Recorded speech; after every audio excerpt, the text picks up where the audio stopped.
tayo ay matandang na, sana. Nang kumalat po sa Facebook at Twitter ang balita na ang actor-director na si Ricky Rivero pinagsasasaksak at dugoang nagmaneho at dinala ang kanyang sarili sa ospital, hindi po makapaniwala ang mga taong nakakakilala sa kanya sa loob at labas ng showbiz. Mga kapatid, ang aking kaibigan at kapwa tiga-Viva, bata pa siya, galing Pambagets, Mr. Ricky Rivero! Hello, Ricky! Hello, my darling. Sit down, sweetheart. Sit down. Very nice to see you. Especially nice to see you. Alive and well and healthy. Thank you. Praise God. Alam niyo po, pamangkin ng Mama Mina ko to, kaya malapit din. Basta Salvador medyo may tatak sa puso ko, hindi maiwasan. Isa po ako sa mga pinakaunang Sharonians dahil sa first shooting day ng PS I Love You. Ay, sa Greenbelt, I was there. Totoy na totoy ka pa noon. Yes, yes, tignan mo na, ma-imagine, no? I remember. Anyway, ang dami mo na rin nalampas ang trahedya sa buhay, no, Ricky? Kasi best friend mo daw ang mami mo. Tapos, she passed away in 2001. She passed away December 24, 2001. Christmas Eve. Christmas Eve, yes. So, it was a really terrible time kasi since best friend ko nga siya, tapos my mom passed away around mga 9:30 in the evening of the 24th ng December. Tapos, by mga midnight, yun yung inaayos ko na yung mga papers para I could move her already to eksakto nung Pasko. So, sobrang timing. Sabi ko nga, Mami, bonggang-bongga ka talaga sa timing. Yung talagang hindi ko po talaga makakalimutan yung parang Christmas will never be the same. Siguro that's what you thought then, no? At the time, yes. So, pero ganun pa rin naman. Siyempre, every time, parang death anniversary ng mami ko din yung Eve. So, I remember her, of course. I also celebrate, of course, the birth of our Lord and Savior, Jesus Christ. Saka you take advantage na lang of the merriment ng season, di ba? Yes. Pero ba't mo nasabing best friend mo, mami mo, among all the many friends na nagmamahal sa'yo? Siguro dahil yung time na sa school ako, medyo I was way ahead of my time, my age. So parang medyo... A little more mature. Yes, oo. Medyo ganun. So yung of... mga kaklase ko, yung mga pinag-uusapan nila, parang minsan hindi ako masyadong nakaka-relate. So naging barkada ko talaga yung mami ko. We'd go out to eat, nanonood kami ng sine. Tapos you would open up to her about anything. I'd tell her everything. Unconditional ang love niya sa'yo. Wala akong nililihim sa mami ko. Grabe.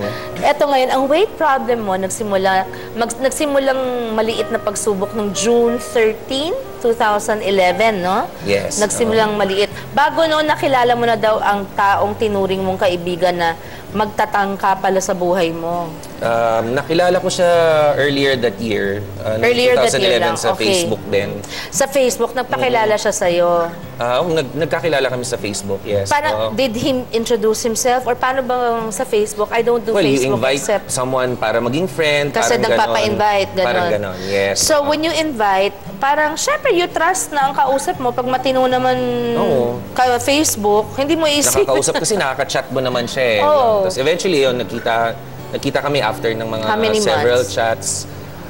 Siguro mga 2-3 months yata after nung unang invitation, nagkita kami. So, matagal-tagal din. Tapos ilang beses pa kayo nagkita? Ilang beses, I'm not really sure eh. Siguro mga 3 o 4. There's even a time na sumama pa siya sa Zambales as invited to judge a pageant in Zambales. Tas sinama ko pa siya, so nakilala pa niya iba kong mga kaibigan. So alam ng mga kaibigan mo kung sino siya. Yes. Pakikwento mo lang sa amin ano ba ang nangyari. That was what day exactly? Well, yun na yun. So nung time na sinundo ko siya mga midnight already, bali June 13 na yun. Ang bait umuwi mo? kami ng bahay, tapos nanood kami ng TV for mga 45 minutes. And then sabi ko, maaga ba tayo parehas may pasok, so matulog na tayo. So natulog na kami. Tapos, yun na yun. Ang susunod kong nagising na lang ako, nasa ibabaw ko na siya, and he was stabbing me already. Nagising ka dahil nagising ako kasi sinaksa ka parang na. may nararamdaman ako na parang may gumaganon sa tiyan ko. So, nakahilata akong ganun. So, pagdilat ko, nandito na siya sa ibabaw ko, tas sinasaksak na ako, tas parang akala ko na binabangungot lang ako. Sabi ko, ang bilis lahat eh. So, akala ko binabangungot ako, tas naisip ko parang hindi bangungot ito. So instinctively, hinawakan ko yung wrist niya, tapos nakipaglaban na ako, nakipagbuno ako, and I was asking him, bakit mo ako sinasaksak? Malaki ba siya? Malaki siyang tao? He's taller than me. Malakas sa'yo? 5'10". May lakas din, may lakas din. Athlete siya eh. So medyo... Ay, ako. Maskulado. Maskulado. I was able to You pin have him any, down. defensive marks? Ito, may Marami. konti Actually, dito. sa arms, tsaka I have several, of course, several in the stomach. Tapos yun na, nung nakawala na ako, tumakbo muna ako ng banyo kasi it was nearer to where the bed was kung saan nangyari. Tumakbo I'm sorry, ako ng banyo. natulak mo siya? Actually, since nagagano na kami, na-pin down ko siya. Okay, tapos yung kutsilyo? Tapos, yung kutsilyo, at that time, nabitawan na niya eh. Okay.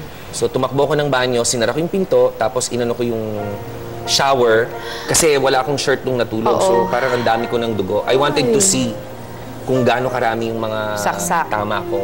So, nung time na... Paano ka nakalabas ng... Nung lumabas ako ng pintuan, nasa isip ko na lang was to get yung car keys, yung bag ko, tsaka yung cellphone ko. Yun yung mga iniisip ko kasi iniisip ko kakailanganin ko sa ospital.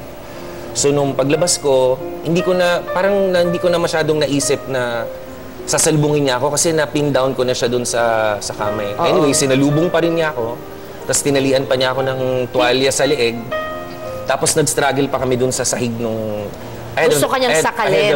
Sinasakal niya ako dun sa towel. So I had a very small studio eh. Siguro mga 18 square meters lang yun. So kalat-kalat na talaga yung buong dugo. So anyway, nung nakawala ako dun sa towel, tumakbo ko, kinuha ko yung bag ko, nandun na rin yung cellphone ko. Mabuti nakawala ka pa. Yes. Nakayanan mo pa, Ricky. Medyo malakas naman din talaga Nagdadasal ka rin nun? Yes. Okay. Tsaka praise God na binigyan talaga niya ako ng kakaibang lakas kasi sa That's Entertainment pa lang ng mga lifting namin. Hirap ka na? Medyo malakas na ako talaga eh. Malakas ka na? I was surprised that I was strong. I was a strong boy. Thank God. So yun. So on my way out, ayun na, nakuha ko yung car keys ko and then I drove myself. Iniwan mo siya? Humabol pa siya actually eh. Humabol pa siya sa akin. Tapos, nung nakasakay na ako ng kotse, automatic lock kasi pag step mo sa brakes, naglalak na eh. So, nung nakita ko na siya, tinapakan ko na yung brakes. And then, tinry pa niya magbukas ng pinto? Tinry pa niya buksan yung Diyos pinto. ko. Tapos, so, I drove myself na to the hospital. Okay. Sa pagbabalik po namin, mga kapatid, itutuloy pa po ni Ricky ang kanyang kwento. Huwag niyo po kaming iwan.